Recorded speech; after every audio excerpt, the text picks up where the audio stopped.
Wait, is that really a B-2 bomber down here?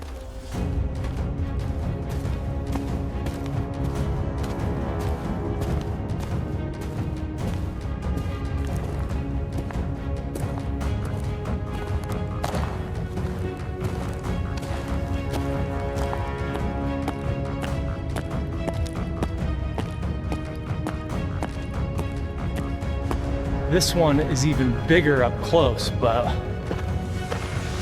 I can't believe 2 of these were hidden down here. Looks like a service platform, but maybe I can see the cockpit from up there.